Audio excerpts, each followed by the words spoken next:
77માં પ્રજાસત્તાક ગણતંત્ર દિન નિમિત્તે સૌને ખૂબ ખૂબ શુભેચ્છા, અભિનંદન. ગુંજે છે આજે ચારે કોર ભારતનો જય જયકાર, જળહરે છે આકાશમાં તિરંગો આપણો શણગાર. આવો નમીએ એ વીરોને જેમણે આપ્યું બલિદાન, જેમના થકી આજે જીવે છે આપણી આ પવિત્ર માતૃભૂમિ.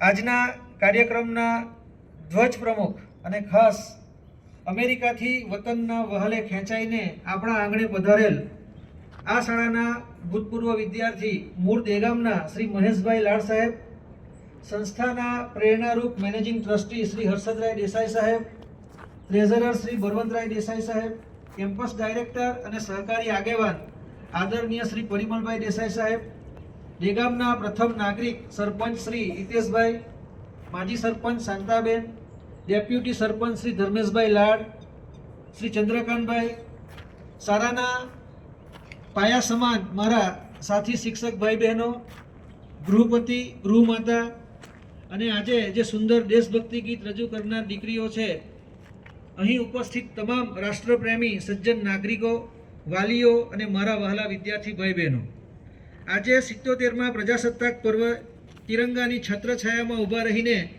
મને અત્યંત ગૌરવ થાય છે. આજે આપણી વચ્ચે મહેશભાઈ લાડ સાહેબની ઉપસ્થિતિ એ વાતનું પ્રમાણ છે કે વ્યક્તિ ભલે 7 સમંદર પાર અમેરિકા પહોંચે પણ તેનું હૃદય હંમેશા પોતાની માતૃભૂમિ માટે ધબકતું જ રહે છે.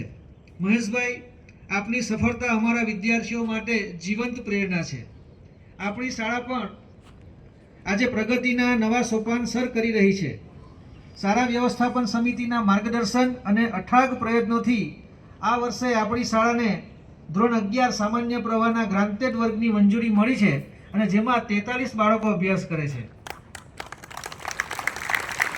2027થી ધોરણ 12 પણ મંજૂરી આપણને મળી ગઈ છે. એટલે આગામી વર્ષોમાં ધોરણ 9ની અંદર, ધોરણ 10ની અંદર કુલ 190 વિદ્યાર્થીઓ અને 11 અને 12ના કુલ 100 વિદ્યાર્થીઓ મળી 300ની આસપાસ વિદ્યાર્થીઓ આપણી શાળામાં આગામી વર્ષોમાં અભ્યાસ કરશે.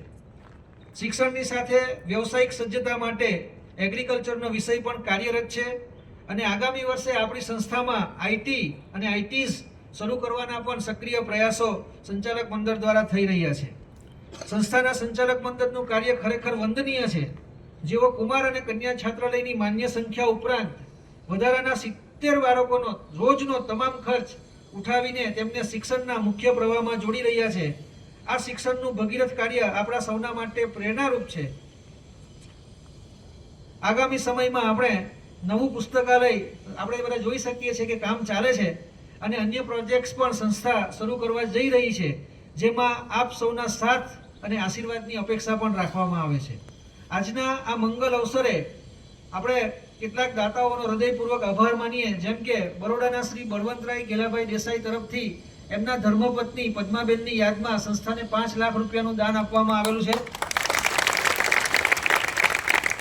અમરદીપ એગ્રીગેટ વાળા રમેશભાઈ કે પટેલ, જેમને બાળકોને છાત્રાલયની અંદર જે બેડ છે એ બેડ પર જે પ્લાય લગાવવાની હતી એ પ્લાય લગાવવાનો તમામ ખર્ચ શ્રી રમેશભાઈ પટેલ દ્વારા આપવામાં આવેલો છે. એમનો પણ સંસ્થા આભાર માને છે. ત્યારબાદ એ પલંગ પર તકિયા અને ગાદલા 1 લાખ રૂપિયા જેટલું દાન દક્ષાબેન પ્રદીપભાઈ વસી અને મમતાબેન જીતેનભાઈ દેસાઈ દ્વારા આપવામાં આવેલું છે. સંસ્થા એમનો પણ હૃદયપૂર્વક આભાર માને છે. કચોલીના શ્રી રાકેશભાઈ આહિર, એમના સંકલનથી તમામ વિદ્યાર્થીઓને પ્રથમ અને બીજા સત્રમાં નોટબુક આપી શક્યા એ બદલ રાકેશભાઈ આહિરનો પણ આપણે આભાર માનીએ છીએ. ગાડી એનર્જીસ તરફથી જે નોટબુક આપવામાં આવે છે એમાં દેગામના સરપંચશ્રી અને ડેપ્યુટી સરપંચશ્રીની સક્રિય ભૂમિકા હોવાથી આપણી શાળાના બાળકોને આપણે નોટબુક પણ આપી શક્યા એ બદલ એમનો પણ સંસ્થા ખૂબ ખૂબ આભાર માને છે. આગામી દિવસોમાં સંચાલક મંડળના પ્રયત્નોથી કુમાર અને કન્યા છાત્રાલય નવી બનાવવા માટેની પ્રોસિજર સરકારશ્રીમાં રજૂ કરવામાં આવેલી છે. કારણ કે જે વિદ્યાર્થીઓની માન્ય સંખ્યા છે એની સામે આગામી દિવસોમાં 170થી વધારે વિદ્યાર્થીઓ અને 100થી વધારે દીકરીઓ છાત્રાલયમાં પ્રવેશ મેળવીને અભ્યાસ કરી શકે એવી વ્યવસ્થા ઊભી કરવાની હોય સંચાલક મંડળના આ દિશામાં સક્રિય પ્રયત્ન છે.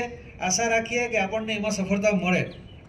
આ ઉપરાંત શ્રી આનંદભાઈ અરવિંદભાઈ ભટ્ટ, તેમના ભાઈ સ્મરણીય શ્રી કીર્તિ ભટ્ટની યાદમાં દર વર્ષે શાળાની અંદર જે ઇનામ વિતરણનો કાર્યક્રમ થાય છે, એ ઇનામ વિતરણના કાર્યક્રમમાં તમામ વિદ્યાર્થીઓને ઇનામ એની યાદમાં આપવામાં આવે છે. ધોરણ 10ના વિદ્યાર્થીઓ બોર્ડની પરીક્ષા આપવા જવાના હોય એમના માટે કીટનું પણ સમગ્ર સહયોગ શ્રી આનંદભાઈ ભટ્ટ દ્વારા આપવામાં આવે છે એમના ભાઈની યાદમાં. તો આપણે એમનો પણ ખરેખર આભાર માનીએ. આ ઉપરાંત સંચાલક મંડળના પ્રયત્નથી કલેક્ટર કચેરી નવસારી દ્વારા શાળાના કેમ્પસની ફરતે કમ્પાઉન્ડ વોલ બનાવવા માટે 10 લાખ રૂપિયા જેટલી રકમ આપણે મંજૂર કરાવી શક્યા છે. એ બદલ જે કોઈ લોકો આની સાથે જોડાયેલા છે તમામનો સંસ્થા હૃદયપૂર્વક આભાર માને છે.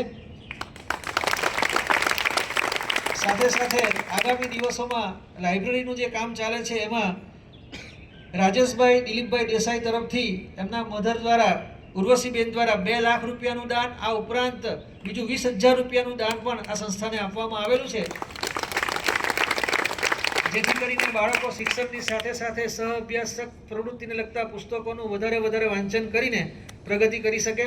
આ ઉપરાંત કુકેરીના શ્રી પ્રેમાભાઈ મકનભાઈ તરફથી પણ સંસ્થાને 25,000 રૂપિયાનું દાન, આ ઉપરાંત દેગામના ચંદ્રકાંતભાઈ ભાણાભાઈ લાડ તરફથી 5,000 રૂપિયા અને ભૂલા ગોપાળ ટ્રસ્ટ દેગામ યુકે ના રાજુભાઈ અને હેમંતભાઈ પણ સંસ્થાની અવારનવાર મુલાકાત લે છે.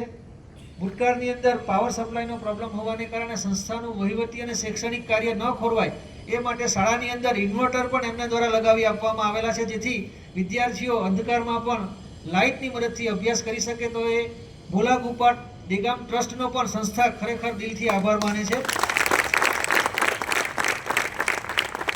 આપણા ધ્વજ પ્રમુખ શ્રી મહેશભાઈ લાડ સાહેબનો પણ ખૂબ આભાર કે જેઓ સમય કાઢીને હાજર રહ્યા.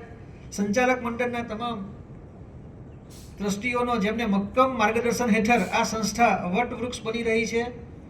મહેશભાઈ તરફથી પણ આજરોજ આ કાર્યક્રમ પેટે સંસ્થાને 15,101 રૂપિયાનું દાન આપવામાં આવે છે. તેથી મહેશભાઈનો પણ હૃદયથી આભાર. ગામના સરપંચશ્રી તથા પદાધિકારીઓ જેમના સહકાર વગર ગ્રામ્ય સ્તરે શિક્ષણનો વિકાસ અશક્ય છે, મારા કર્મનિષ્ઠ શિક્ષક ભાઈ બહેનો અને સ્ટાફ મિત્રો જેઓ દિવસ રાત બાળકોના ઘડતર માટે મહેનત કરે છે, સાંસ્કૃતિક કાર્યક્રમમાં તેજસ્વી દેખાવ કરનાર તમામ વિદ્યાર્થીઓને અને તેમને તૈયાર કરનાર શિક્ષકોનો પણ આભાર. આ સાથે કેટલાક સજ્જનો એવા છે કે જે આ કાર્યક્રમની અંદર સ્વેચ્છાએ બાળકો અને મહેમાનો માટે ચોકલેટ લઈને આવે છે કાર્યક્રમની અંદર, તો એમનો પણ હૃદયપૂર્વક આભાર માને છે. અંતમાં પુરુષાર્થ વગર પ્રારબ્ધ પાંગળું છે, નિશ્ચય હોય મક્કમ તો માર્ગ આપોઆપ નીકળી આવે છે. આ પંક્તિને સાર્થક કરતા આવો આપણે સૌ સાથે મળીને ગર્વથી ભારત માતાની જય બોલાવીએ. ભારત માતા કી જય, વંદે માતરમ, જય ભારત. સૌનો ખૂબ આભાર.